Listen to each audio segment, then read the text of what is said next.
तो अस्सलाम वालेकुम।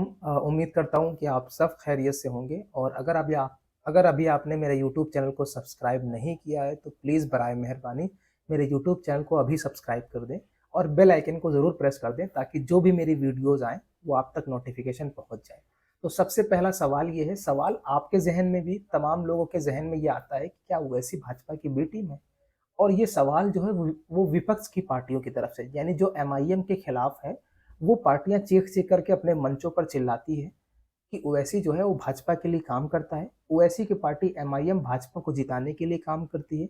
उनके कैंडिडेट सिर्फ और सिर्फ भाजपा और भाजपा के उम्मीदवार को जिताने के लिए काम करते हैं। वो टोटल भाजपा की बी टीम है। तो आइए मैं आपको बताता हूँ कि भाजपा की बी टीम है कौन? ओवैसी है या दूसरा विपक्ष की पार्टियां जो चीख-चीख करके चिल्लाती हैं कि ओवैसी भाजपा की बी टीम है। तो आइए लोकसभा चुनाव की तरफ चलते हैं। 2014 में लोकसभा चुनाव हुए थे और हमारे हिंदुस्तान में लोकसभा की जो सीटें हैं वो 543 लोकसभा की सीटें हैं। एमआईएम जो है वो सिर्फ एक सीटों पर चुनाव लड़ी 2014 में हैदराबाद में, और वो जीत भी गई। मतलब मान लीजिए 543 सीटों पर एक सीट आप जो है ओवैसी की वजह से हार जाते हैं। राहुल भैया, कांग्रेस जो है, मान लें कांग्रेस को तब भी जीत जाना चाहिए था ना, 542 सीटें तो बची हुई थी ना। एमआईएम ने तो सिर्फ एक सीटों पर चुनाव लड़ा था। फिर क्यों भाजपा की सरकार आ गई प्रचंड बहुमत से? अच्छा छोड़ दीजिए, आइए बात करता हूँ 2017 का विधानसभा चुनाव, क्योंकि मैं उत्तर प्रदेश से आता हूँ। उत्तर प्रदेश हिंदुस्तान का सबसे बड़ा राज्य है और वहां पे सबसे ज्यादा पॉपुलेशन भी है। तो मैं बात करता हूं उत्तर प्रदेश की 2017 के विधानसभा चुनाव की। 2017 का विधानसभा चुनाव हुआ, तमाम विपक्ष की पार्टियों ने बड़े बड़े दांव खेले। किसी ने हिंदू मुस्लिम कार्ड खेला, किसी ने हिंदू कार्ड खेला, किसी ने मुस्लिम कार्ड खेला, किसी ने शमशान और कब्रिस्तान कार्ड खेला। तो सबने अपने अपने तरीके से अपने अपने सबूफे छोड़े और तमाम वोटरों को लुभाने की कोशिश की। 2017 का विधानसभा चुनाव हुआ, भाजपा और समाजवादी पर टक्कर थी। अच्छा टक्कर नहीं थी, मैं आपको बताता हूँ। हमारे उत्तर प्रदेश में विधानसभा सीटें जो हैं वो सिर्फ 403 विधानसभा सीटें हैं, और 403 विधानसभा सीटों में 2017 में एमआईएम ने लगभग लगभग सिर्फ और सिर्फ 37 सीटों पर चुनाव लड़ा। मतलब अगर हम 403 सीटों में मिसाल के तौर पे मान लेते हैं कि एमआईएम जो है वो 37 सीटों पर चुनाव लड़ी और भाजपा वहां जीत गई। मान लेते हैं कि 37 सीटें आप हार गए, तो 403 विधानसभा सीटें में अखिलेश भैया मुझे ये बताइए, आप बाकी की सीट तो जीत जाते, आप नहीं जीत पाए। सरकार चली गई और भाजपा की सरकार, योगी बाबा पूर्ण बहुमत से उत्तर प्रदेश के अंदर सरकार बना लिया। चलिए बात कर लेते हैं 2019 के लोकसभा चुनाव की। 2019 का लोकसभा यानी हिंदुस्तान के पार्लियामेंट वाला चुनाव, 543 सीटें हैं। 543 सीटों में एमआईएम सिर्फ और सिर्फ पूरे हिंदुस्तान में सिर्फ 3 सीटों पर चुनाव लड़ी। बिहार के किशनगंज में, महाराष्ट्र के औरंगाबाद में और तेलंगाना के हैदराबाद में। 3 सीटों पर 2 सीटों पर जीत दर्ज की और 1 सीटें हार गई। मान लेते हैं कि 543 सीटों में 3 सीटें आप जो है एमआईएम की वजह से हार गए। अब बची तो 540 सीटें ना।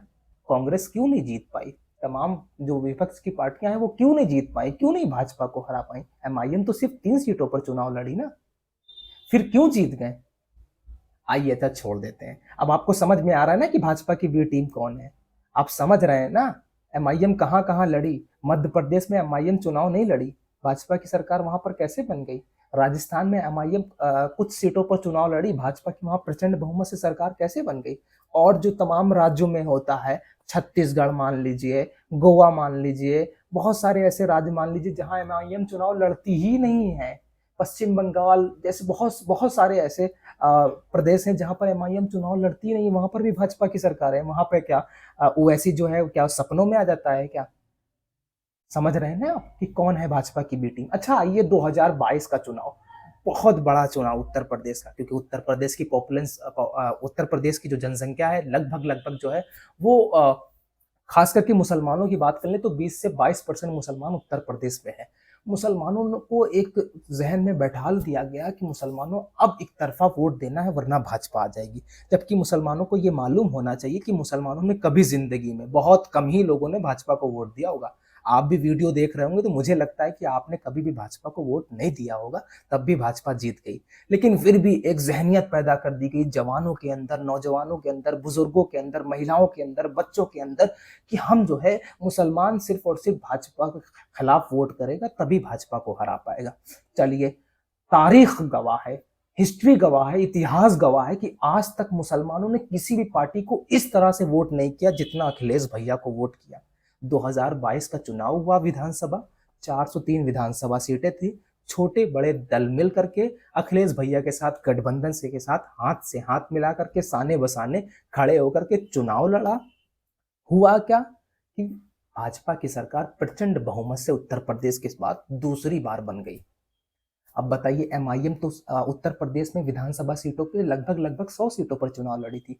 403 सीटों में अगर हम हटा भी देते हैं 100 सीटें, मान लेते हैं कि आप ओवैसी की वजह से हार गए, 303 सीटें तो बची थी। अगर 303 सीट भी आप ले आते तब भी आप प्रचंड बहुमत की सरकार बनाए होते, आप कुर्सी पर सीना तान के बैठे हुए होते। तो मुसलमानों, समझ रहे हो ना कि भाजपा की बी टीम कौन है। हम तो बस कुछ सीटों पर चुनाव लड़ते हैं, एमआईएम तो सिर्फ कुछ सीटों पर चुनाव लड़ती है। और जहां जिन राज्यों में एमआईएम चुनाव नहीं लड़ती वहां पर भाजपा कैसे जीत जाती है, मुझे ये बताइए ना। ये विपक्ष की तरफ से, अपोजिशन की तरफ से मुसलमानों को एक जहनी गुलाम बनाने की कोशिश की गई।